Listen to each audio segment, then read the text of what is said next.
to our Gifted and Talented Zoom for this Friday. We are going to focus on visual and performing arts identification. Thank you for tuning in. If you have any questions while I'm presenting, use your chat feature on your toolbar to insert any questions, and we do have members from the Gifted team that can answer those while I'm presenting.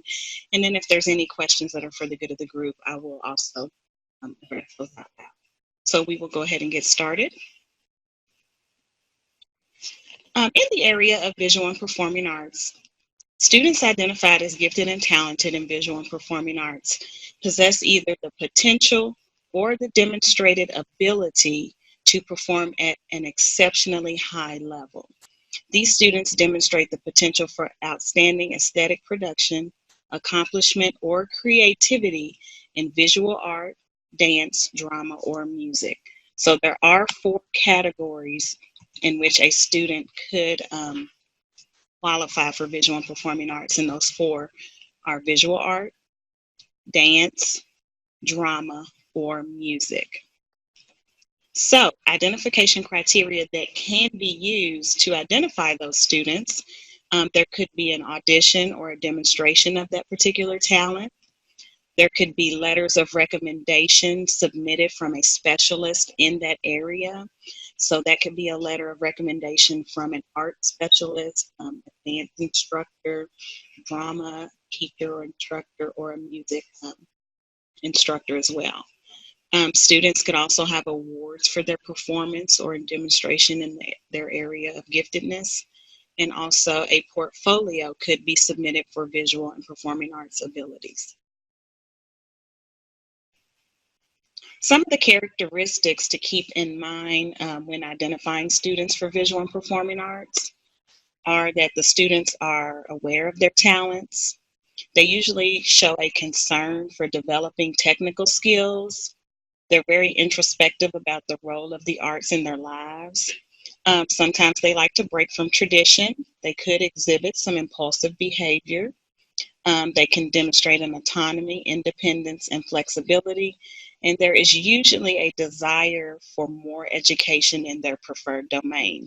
So these are just some characteristics that have been research-based that typically show up in students who are gifted in visual and performing arts. I am going to show a short video. This is just for us to get some ideas of what this could look like in a different school, different district, just to show us a model of arts identification and to give us some ideas and examples. So let's take a look at this short video.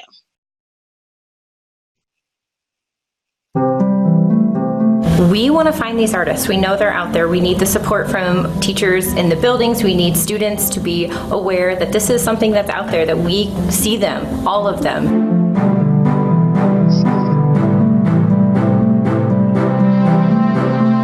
So today we have called together students from all over the district to identify them as gifted and talented in art. Here at Columbia, we are doing the jury process for music, so instrumental or vocal, and at Gateway we're doing visual arts. Students are going through a process. They have a portfolio process where they're bringing in pieces of artwork.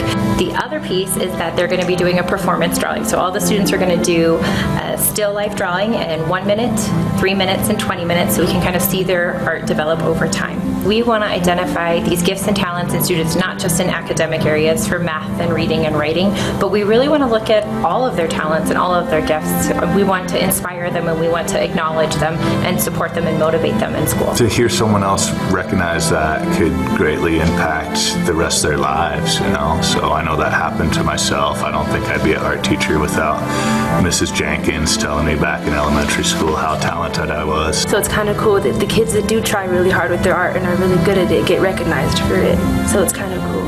It's really important to me because I've been doing music by ear all of my life. She's always been amazing at drawing. Ever since she was probably 18 months, she was just doing stuff that was just crazy. It's kind of amazing to know that you're gifted in like the entire United States.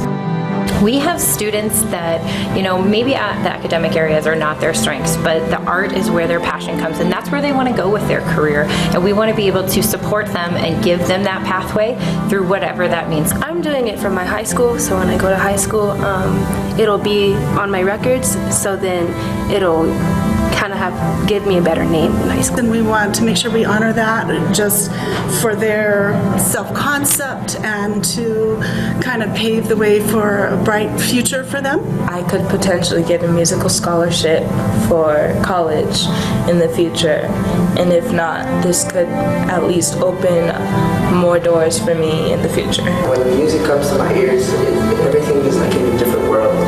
If you determine that that's where she's at, that she is gifted, then we would write an advanced learning plan for her, which would include an art goal as well as an affective needs goal. When I was approached by the gifted coordinators and learned that, the state is looking to really actually do something with that word talent, that was exciting to me. Maybe they just see that spark in students, and they take that and they nominate them to come to this process for the talent identification. Her art teacher noticed it right away, and I couldn't believe that she nominated her right away, so it was really great. We want to support them as artists and musicians, or if they're gifted in PE, we want to find all those different areas that we can support them in. So we hope that you will feel confident in nominating kids that you see as future stars yourselves. To have the school come alongside her already talent and giving her resources to achieve the best is priceless. It's awesome.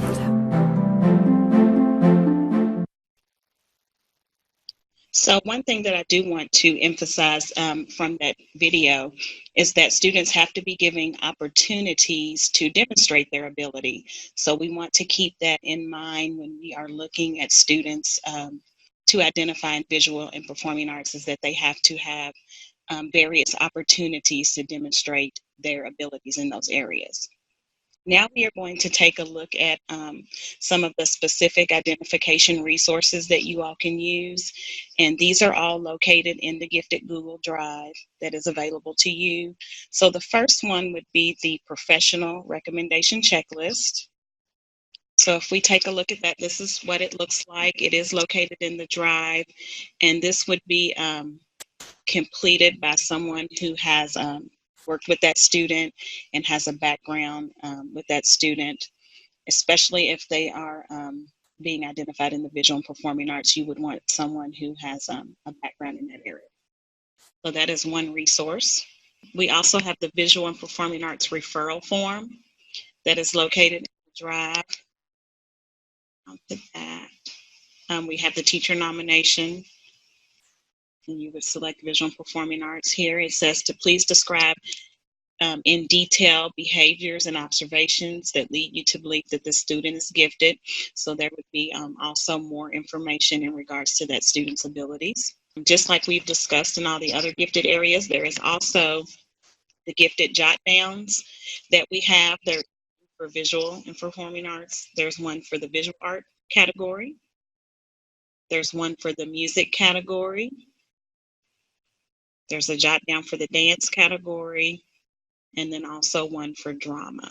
So these are characteristics that would fall under each of those 4 areas that you would be looking for in students. And this could be completed either for a whole class or for individuals that stand out in those areas. And then we can also use any portfolio content if you have students who have collected samples of their work into a portfolio that can also be used as criteria for identification. One thing that I do want to emphasize is that when we are looking for students in these areas, is that we are looking for exceptional ability. So yes, we do have students who may be able to sing very well or play an instrument very well and may practice and do very well, but we want to make sure that we are identifying gifted students who have an exceptional ability. 2 of the areas that we do not identify as much when it comes to visual and performing arts are the dance and the drama. So I did want to specifically look at those. Some of the look-fors when we are looking to identify students in the area of dance. This is a student who demonstrates exceptional physical balance, perform sequences of movement very easily. They communicate meaning and feeling with their movement, and typically use his or her body as an instrument of expression. I am going to share a sample rubric. This is from the Ohio Department of Education. If you are looking for very specifics and you need a rubric to use with identifying those students. And of course, we want to look for students who are falling in that superior range when identifying as gifted. And then the other area that I mentioned before is drama. So some of those look fors would be that this student readily shifts into roles of characters. They communicate feelings by means of facial expression, gestures, or bodily movements. They use their voice expressively to convey and enhance meaning, and they regularly seek performance opportunities. So these are just some look-fors for students if you are looking to identify in the area of drama or theater. And I also have a simple rubric here to share from the Ohio Department of Education as well. And once again, we want to, if we are going to use the rubric, looking for those students who fall in that superior range to identify as gifted. One thing that we do need to also do as we are going through the identification process, and we do have in our school who are gifted in visual and performing arts, is to provide support.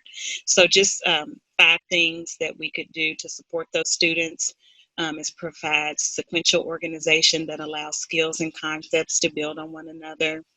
This may be done in those content areas or within the classroom. We want to engage students with works of art by mature artists from many cultures. We want to provide developmentally suitable and age-appropriate learning activities. We also want to make sure that we engage students in content that is balanced among the art disciplines.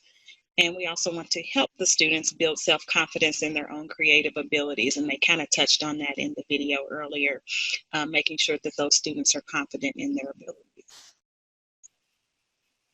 I just wanted to share this as part of the presentation.